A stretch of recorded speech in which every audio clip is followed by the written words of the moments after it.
This is a Monday.com ad. The same Monday.com designed for every team. The same Monday.com with built-in AI, scaling your work from day one. The same Monday.com with an easy and intuitive setup. Go to Monday.com and try it for free.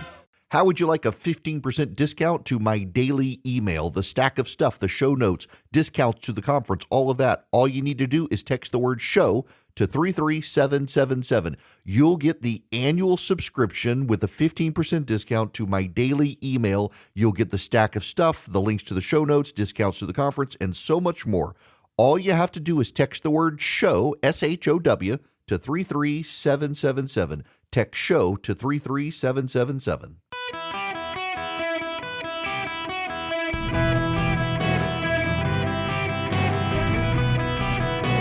Welcome to the Eric Erickson Show podcast, Hour 1. Hello, America. Welcome. It is Eric Erickson here. Delighted to have you with me. I hope you had a fantastic weekend. The phone number, 877-973-7425, should you wish to be on the program. If you text Eric to 33777, you can get the live stream, show notes, all those. And more importantly, if you live in the state of Georgia, my home state, if you text the word engage, E-N-G-A-G-E, text the word engage to 33777. A week from tomorrow is the runoff. You will soon be rid of Rick Jackson and Burt Jones ads. Hallelujah. Praise the Lord. I'm tired of both of you. I love y'all. I'm tired of you. If you text engage to 33777, you will get my list of candidates that I recommend you vote for. If you text engage to 33777, a lot of statewide candidates in runoffs in Georgia. And also, if you voted in a Democratic primary in Georgia, you cannot vote in a Republican runoff and vice versa. If you didn't vote at all in the primary, you can vote in the runoff, just so you know. It's coming up. We've got the Maine election tomorrow. The Maine election for the Democratic primary happens tomorrow. Graham Plattner is not the nominee in Maine, and yet you would think he was, the way the Democrats are campaigning for him. We'll get to that. First, we must get to the situation in the Middle East. I'm sure you're not surprised. The President of the United States gave an interview, which we will spend more time with later, as he stormed out of the interview with Meet the Press. And, well, it got interesting as he stormed out. However, before he stormed out, he talked about the Iran situation in the Middle East with Kristen Welker, and this is what he said. It's referenced the 13 Americans who were killed, and I want to know what your red line is. What would trigger you to restart military action? Would it be Iran killing more American citizens? Well, certainly that would be something that I would think about very seriously, but my red line would be if I think I wasn't going to make a deal or if I wasn't going to make a deal fast enough. So we're having very good negotiations with the people that are leading the country now. It's the third group that we've been dealing with, and they are different. And you could say it's regime change, actually, because these are very different people. I find them to be more rational, very smart. Who is that? Who's leading the country? Well, I don't want to go into names, but you know who they are. I mean, they're leaders. They're respected, respected by the people that have to respect them. They are calling the shots. We know that because we see it through various tests that we've given. It's a little bit strange because you have leaders that have been there for a long time and they get wiped out. Then you have leaders that you also know, the second tier, and they get wiped out. All of a sudden, we're dealing with different people. But no, I think that we'll either have something done fairly quickly or we'll finish it out militarily. Are you talking about the son of the supreme leader? Well, he's a part of it, yes. He has not been seen in... So that's Trump with the leadership in Iran. There's one more here that you should hear.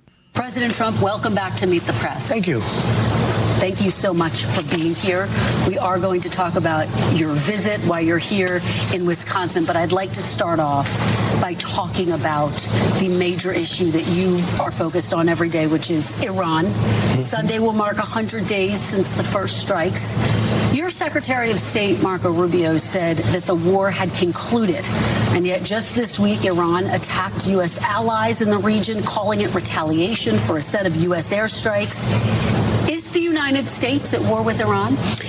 Well, they've been largely decapitated, and I call it a military exercise because people would rather have it called that. It's not a big war for us. It's not. We have the most powerful military in the world. I built it, frankly. I built it in my first 4 years, and I'm using it a little bit in my second 4 years. Their Navy is gone. Their Air Force is gone. Their anti-aircraft is gone. They might have built it up a little bit over the last 4 weeks during this little ceasefire that we did at the request of some very good people, very, very fine people from actually from numerous places. As you know, there are a lot of people involved, but from Pakistan in particular, the Field Marshal and the Prime Minister. And we're very close to having a deal, and if we don't have a deal, we'll do it one way or the other. Either way, we win. Either way, we win. That's what the president says. We keep looking for some sort of deal. There hasn't been a deal thus far. Over the weekend, Iran fired ballistic missiles, a large volley across Israel. They started with northern Israel, and the missiles kept coming. They claim they did so in response to Israel firing on Hezbollah. What you need to know is Hezbollah, after Israel said they would stop firing on Hezbollah started firing again. So Israel struck back. So Iran fired. Now, in the United States of America today, there are a lot of people, mostly men who are too online, who believe that Israel controls the United States. They obsess about things like the USS Liberty. They have allowed the brain rot of anti-Semitism to infest their minds. I follow a guy online, and I know his parents went through a messy divorce. He's a nice guy. I know his parents. I follow him, and he has increasingly become the Jews are the sinister object of his. He's just fixated on the Jews are to blame for everything. And I noticed this morning he's got up a USS Liberty thing. The people who hate Israel, they love to talk about the USS Liberty. If you're unfamiliar with it, back in the day, Israel fired on it. It was an American ship. There was confusion in war. Israel had it didn't go well for Israel. But they bring it up repeatedly as if it's some sort of proof of the nefariousness of Israel. And I saw this poor kid who I know he's going through stuff in life. And it's just wild how all these people go through stuff in life. And it all comes out on the other side of blaming the Jews. I think the proof that we control Israel, Trump controls Israel, and not the other way around, is that the president of the United States, after Iran, launched a large number of missiles at Israel over the weekend while you were out and about. Israel wasn't allowed to completely respond because the president of the United States said no. If Israel controlled the United States, we would be back at war, would we not? This is from the Wall Street Journal. Iran and Israel ended multiple exchanges of fire Monday, but left open the possibility of resuming attacks that pressured President Trump's fragile Middle East ceasefire. Trump had intervened in the violent, hours-long back and forth, saying Israel and Iran must stop immediately shooting and declared that both countries wanted an immediate ceasefire.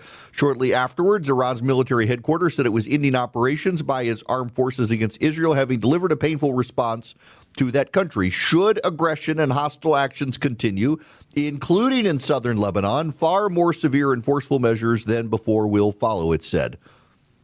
Israel also ended its attacks on Iran, but would continue to strike in southern Lebanon, a person familiar with the matter said. Israel's military said it operates according to the directives of the political leadership. We will not comment on future plans, it said. In an early test of Iran's pledge, Israel carried out airstrikes in southern Lebanon, according to an Israeli military official in Lebanese state media. Hezbollah fired 3 rockets at Israeli troops in southern Lebanon afterwards, some of which were intercepted on their way towards Israeli territory. The attacks and counterattacks, which began over the weekend and spilled into Monday, marked the first time Iran and Israel have targeted each other since a ceasefire brokered by the U.S. went into force in early April.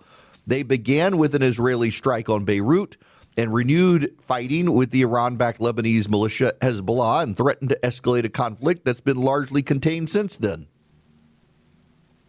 So Hezbollah told Donald Trump, we'll stop firing at Israel. They promptly killed an Israeli soldier and started firing at Israel, so Israel fired back. Israel didn't start it, Hezbollah did. Be real clear about that because the anti-Semites wish you to believe otherwise. When Israel fought back, Iran decided to launch missiles at Israel. Israel prepared a response to Iran, struck some air systems and radar systems in Iran. And the president of the United States told Israel to stand down. If Israel controls the United States, as many a young man who is too online with family problems speculates, why would Israel stand down when the president told them to?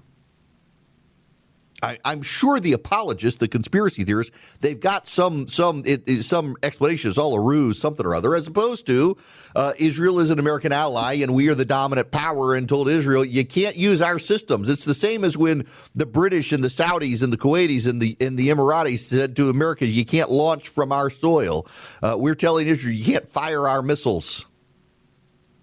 We're controlling the relationship at a time we should be allowing Israel to fight back. By the way, we now know that Israel had a full destabilization and decapitation plan in place and ready to go for Iran, and President Trump told them not to deploy it.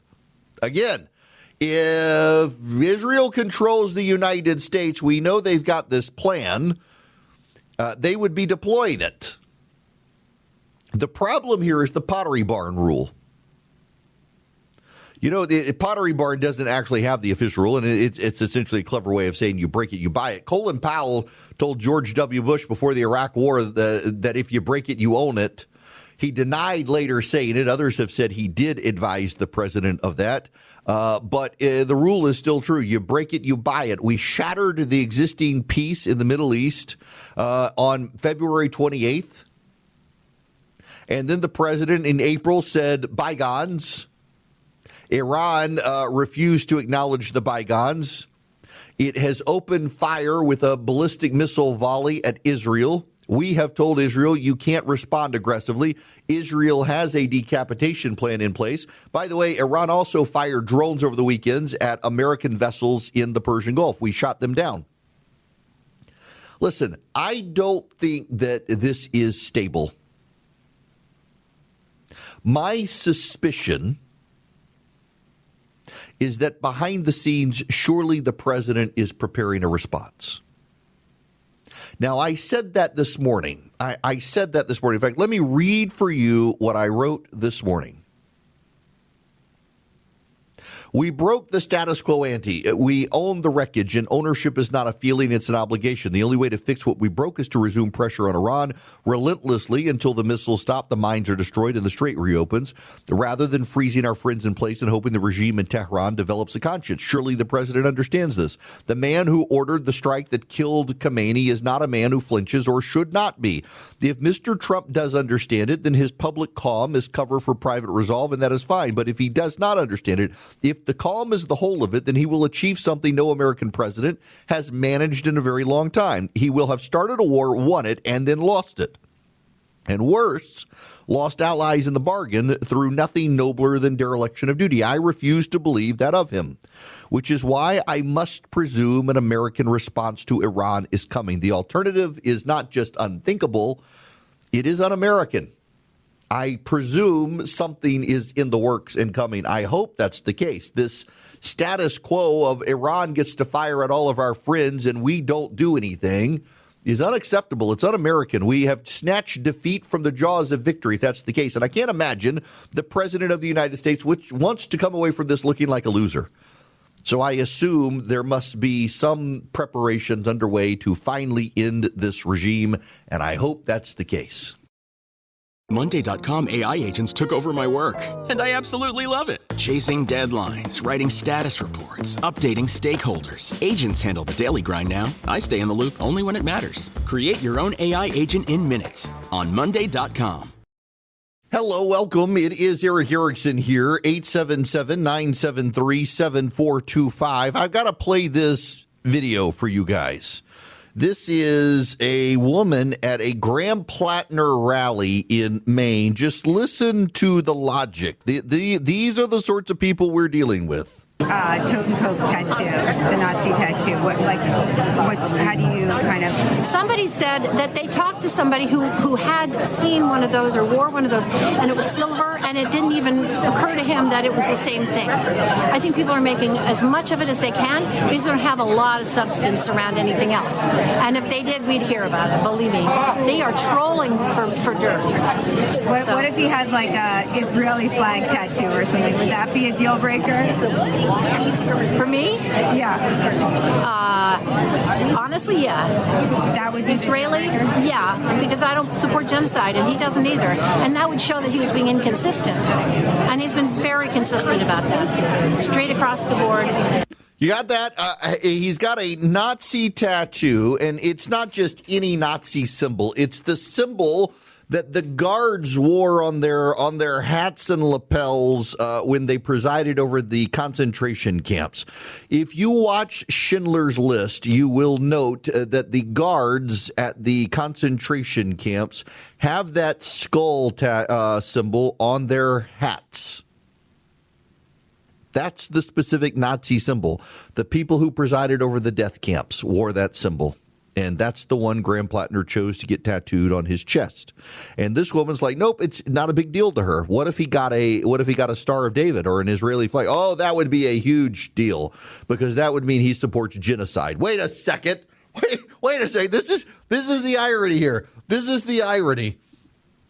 So a Graham Plattner voter says that Graham Plattner having the Nazi tattoo of the men who committed genocide is not a deal breaker for her. But if he were to get a Star of David tattoo, that would mean that he was complicit in and supports genocide, and that would be a deal breaker. So Star of David tattoo means he would support genocide. That would be bad. Nazi tattoo of the symbol of those who presided over the genocide, not a deal breaker for her. These are the people we are dealing with, my friends, the people who are advancing the Plattner campaign, the threats to democracy who look on you as a threat to democracy because you're normal. Now, let me tell you about Swiss America. They want to build a relationship with you. I promise I will put my gold coins I bought from Swiss America on Instagram at some point. They're really cool, and they keep getting more valuable thanks to gold prices. If you're interested in precious metal investing, reach out to Swiss America at SwissAmerica.com/Eric. Likewise, get their free report, The Secret War on Cash, that really does explain in great detail how the government is steering you away from crypto, cash, precious metals towards plastic for purchase, so they can monitor and control you. It can help on your retirement finance. It takes less than 15 minutes to read.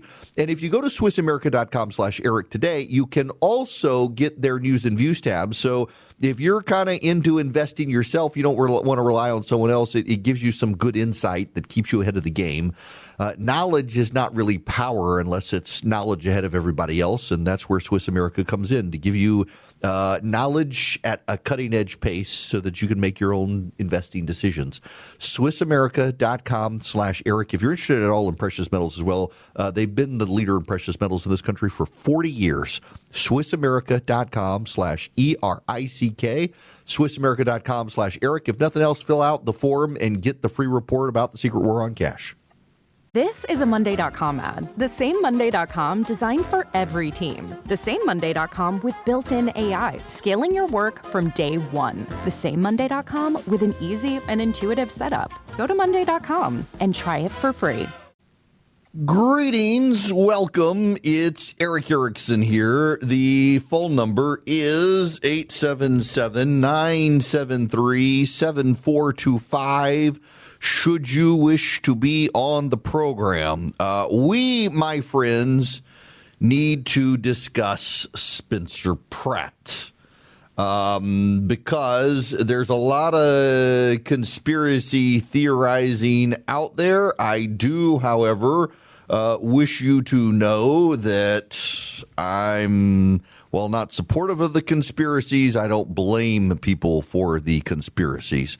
So I want to get into that. But first, need to introduce you to a new advertiser, American Financing. They're helping families find a way out of the high interest trap. So we're headed into summer and the economic clouds are obviously still here. You got inflation still going up, and now they're thinking of raising interest rates again. You got the cost of daily life. You're feeling pressure. Well, the summer surge is forcing a lot of people to rely on credit cards, which is an exhausting cycle. American Financing understands that 2026 requires a real strategy, which is why they have salary-based mortgage consultants, not commission-based, salary-based mortgage consultants. With mortgage rates in the fives, customers are saving an average of $800 a month by wiping out high-interest debt. That's money that stays in your pocket to fight back against rising costs. No upfront fees, no pressure. If you start today, you could delay 2 mortgage payments.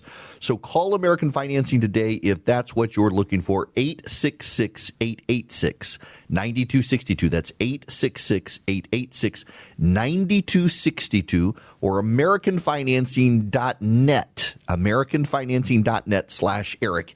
NMLS number 182334, MNLSConsumerAccess.org.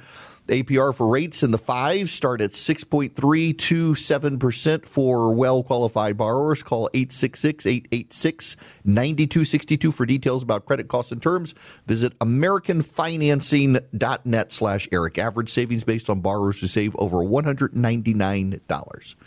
Let's talk about Spencer Pratt. Because, my friends, a lot of you are rushing yet again to the stolen election stuff. I want to tell you the truth. If you want to believe that the election in Los Angeles, California was stolen, have at it. I don't think it was, for a simple reason. The only people who really thought Spencer Pratt was going to win were the people who were way too online. No one thought Spencer Pratt was going to win. In fact, if Spencer Pratt made it into the runoff, he would be soundly beaten in the runoff because it's an 80-20 socialist state. What makes it bothersome to a lot of people is that the woman who was in third place on election night was sobbing and in tears thinking she was going to lose and then suddenly surged into second place. Now, Erickson, how can you rationalize all of this? Let me explain to you the way elections in California work. So they're mail-in elections now. And as long as the vote is postmarked on election day, you have to count the vote. So it can take 3 weeks to get there. And if it's postmarked on election day, well, you got to count it. That's the law in California until the Supreme Court rules later this year. I suspect that you got to have your vote into the Board of Elections by election day. The way California elections are organized is it is to test the strength of your grassroots and union organizing power as a progressive. California is a one-party state. Certainly Republicans get elected, but no one expects Republicans to win any big office in California. And among the Democrats, the strength of the election comes down to who can organize with the unions the best to harvest ballots. Ballot harvesting in California is legal. What is ballot harvesting? Some states make it illegal. In California, it's perfectly legal for union organizers to go door to door and say, hey, we know you've got a ballot because you're a registered voter and all registered voters get ballots, and we want to pick up your ballot from you and deliver it to the Board of Elections. That's ballot harvesting. A third-party group shows up at your door, asks for your ballot, and you give it to them. In California, here's what we know about the races here. Because of the polling shakeups, particularly in Los Angeles, a great many people waited until Election Day to cast their votes. A lot of people waited till the bitter end. They wanted to see how things were shaken up with the polling and everything else, that they were disaffected. They weren't sure they wanted to vote. And what we're finding is that a lot of the late-breaking votes decided to vote for this third-place finisher because a lot of these white people in Los Angeles are like, well, she's not going to win, but I'm a secret socialist, and so I'm going to vote for her. And it affected the ballot. And Spencer Pratt is now in third place. Now, it may be that he can rebound, but it's not looking likely that he rebounds. Decision Desk HQ says they think he's toast, and they're pretty accurate. So California mail-in balloting is about organizing prowess. Who can organize with the unions? Who can do a grassroots effort? Those are the strongest candidates, and those are the ones who win. But also the California election situation is designed as a jobs program. The nation of Peru has elected a new president, a right-wing president, female. They were able to count millions of ballots by hand overnight to know that she has won. In California, elections are a jobs program. Like everything else in California, government runs as a jobs program for people. That's why government in California is so inefficient. That's why California can't build roads. That's why they can't build high-speed rail, because it's a jobs program. If you finish the job, your job goes away. So in California, elections take a long time, one, by design, because you got to count all the ballots as they come in weeks after the election. Two, you're only allowed to sit there and count for so long before you take a break, and it's a 9-to-5 job. So people count very slowly. They take lots of breaks. It causes them to drag things out, and it's by design because it's a jobs program. It's a jobs program. And because it's a jobs program, there's no incentive, because it's a government jobs program, to be efficient.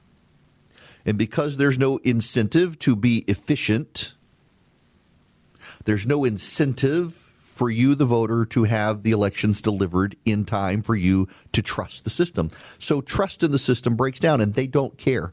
In fact, the city of Huntington Beach a while back passed a local ordinance that required voter ID in Huntington Beach, and the state of California passed a state law that banned voter ID. Why? Because they didn't want to give conservatives the win, and because the progressives in California absolutely fundamentally believe that voter ID is bad. And frankly, they probably want the illegal aliens to vote. And look, in local elections in San Francisco, for example, illegal aliens have been able to vote. If you're a resident there for local elections, they allow you to vote. Now, local elections do not happen at the same time as federal elections in California, so they get that's their workaround. But the people who claim that there's a threat to democracy are the threats to democracy. They are the threats they warned about. Threats to democracy. No one can honestly believe that the election process in California is a good process. And by the way, it's another reason why a national popular vote is a bad idea. A national popular vote, one, it would be far easier to deal. This, by the way, this is one of the reasons why I didn't accept it. And I don't want to relitigate it with you. Just let me just show me some grace as I explain to you one of my underlying reasons for not accepting the stolen election in 2020. I know a lot of you disagree with me. Let me explain. In addition to I was an elections lawyer and understand how the flow works, here's one of the reasons. The genius of our system is that every state decides its own election law. And our swing states change every 4 years to a degree. In fact, if you go by decade, every decade, the swing states are different. Florida used to be a swing state and Georgia was not, for example. Now, Florida is no longer a swing state and Georgia is. And the genius of our system, by using the Electoral College and the sovereignty of the states for election matters, is that you've got to be able to figure out what are the swing states to matter. What are the swing states? And then in many of those states, counties have differing systems. Georgia, my state, used to have a county-by-county election system. You could use machines, you could use paper ballots, you could use different things. After the 2000 election, when the butterfly ballot in Palm Beach County screwed up that election so bad, Georgia Democrats in charge of the legislature at the time passed a uniform voting measure in the state of Georgia. I, as a law student interning with the Secretary of State at the time, Kathy Cox at the time, helped prepare the documents for how to conduct the elections. It was a fun time. I was interested in election law. It was an incredible election, and I got to assist in the project of shaping the uniform elections of the state of Georgia. Take Pennsylvania. Pennsylvania, which is now a swing state. It used to not be a swing state. In Pennsylvania, every single county in Pennsylvania has its own system of voting. So if you want to steal an American national election, the presidential election is the only one. If you want to steal the American presidential election, you have to figure out which states are going to be the states that swing the election. And then you have to figure out the election rules of each county in those states, because in some states it's uniform and in some states it's county and county. It's a very difficult thing for even the Russians to do. It's why there's no evidence the Russians actually stole the election in 2016, despite what Democrats claim, for the same reason that I insist 2020 was, where there are always problems in elections. Why? Because elections are run by people and people are stupid. So there are always mistakes in elections. But that gets into the fundamental problem with the national popular vote. If it was a national popular vote, it would be really easy to steal the American presidential election. You just go to the biggest cities in the bluest states and you could steal the election easily there. It's a popular vote matter. And you go to California, where we could be waiting for weeks. You forge a postal stamp to stick on the ballots as they come in, so it looks like they actually were mailed on election day when they weren't. All those sorts of things you could do. You could do.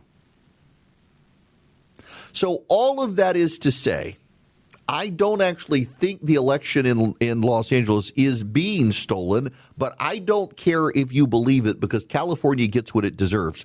And California has inherently designed a system that is inherently untrustworthy and is manipulable by people.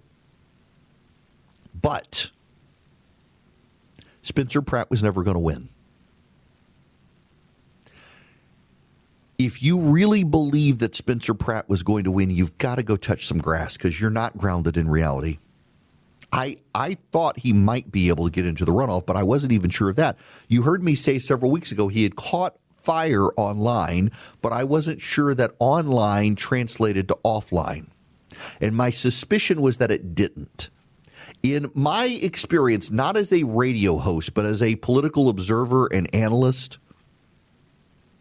when things go super wild online, that tends to be an indicator that people have lost touch with reality.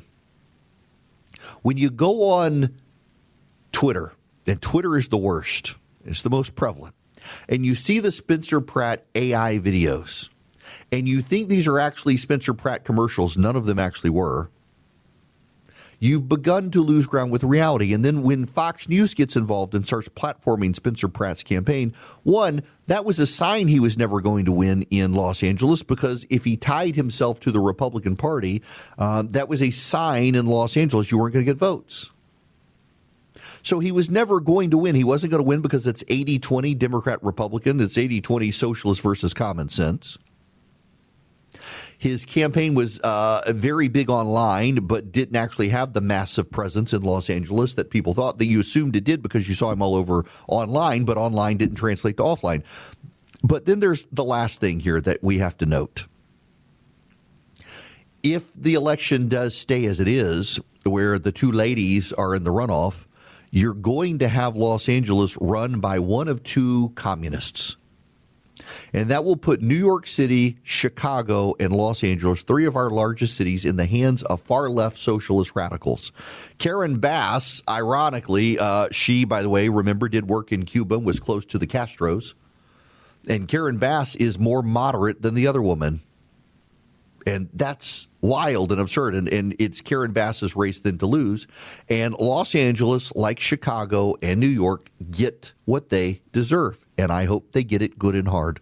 It is wild to me that the white progressives of Los Angeles and of New York City and of Chicago keep electing far left, non-white candidates because they think That's what they need to do to absolve themselves of their internal racism. And it's the non-white voters of those cities who are like, we don't want these people. Please listen to us. But no, the white paternalist progressives believe they know best for everybody. Ladies and gentlemen, boys and girls, this hour of the program is sponsored by Van Allen Golf. I actually bought a putter from Van Allen Golf for a friend of mine this weekend as a gift. If you want one, you can go to vanallengolf.com, and you should, because they are fantastic. I was not a believer in the high-end putter market, the Scotty Camerons and the Labs and all that, and then I actually got to use one of the Van Allen Golf putters. And I'm like, I was a fool. They're brilliant. If you got someone in your family, Father's Day is coming up. You got someone in your family that loves golf. Text the word golf to 33777. I'll send you a link, or you go to vanallengolf.com. So when we come back, scandal. I am involved in scandal not of my own making. I've got details you're all going to want to know about, because there is a national force meddling in elections that I want to tell you about. But before we get there, this is very interesting. From Axios, millions of working Americans struggle to read at a functional level, and artificial intelligence may be helping to hide it. Low literacy is quietly becoming a major economic drag, even as AI tools allow workers to complete tasks they may not fully understand. Experts warn that this can mask deeper skill gaps until workers are asked to make judgments, solve problems, or evaluate AI-generated answers. Some researchers call it cognitive surrender, where people defer to AI outputs instead of fully evaluating them. I have been a long time proponent of the idea that the American workforce is in decline due to the quality of public schools, and that has been a function of teachers' unions and progressive politics in this country dragging down public school systems because they want good worker bees who are easily manipulated and controlled. I mean, Common Core was all about the Fortune 500 wanting good little worker bees who couldn't ever come up with an original thought to challenge their ideas. It's showing, and ironically, it's places like Mississippi that are leading the way out of this mess by boosting literacy and math skills of their students. Now, you've got until the end of this month to take advantage of the $500 rebate from Rinnai for a tankless water heater for your home. This is for homeowners only. Purchase and install by June 30th, the Rinnai tankless water heater. You go to talkingtankless.com, click the rebate button, and you put in your information. When you submit your information, you'll be taken to a portal with a list of rebates. Find the Eric Erickson rebate, click it. It's going to ask for a password. That's my first name, Eric, E-R-I-C-K. Why do you have to go through those steps? Because Rinnai started at the first of this year advertising on the program. First radio advertiser, to my knowledge, that Rinnai has had since Paul Harvey. I'm deeply honored and flattered because I love this product, and I always wanted one because of Paul Harvey. And so they want to make sure that this rebate only goes to you guys. So you go to talkingtankless.com, click the rebate button, put in your information, click submit. You'll see the rebate portal, and then when you click the Eric Erickson rebate, you put in my first name, Eric, E-R-I-C-K. You got to purchase and install by June 30th. If you go to talkingtankless.com, you can also find a certified installer to install your tankless water heater from Rinnai.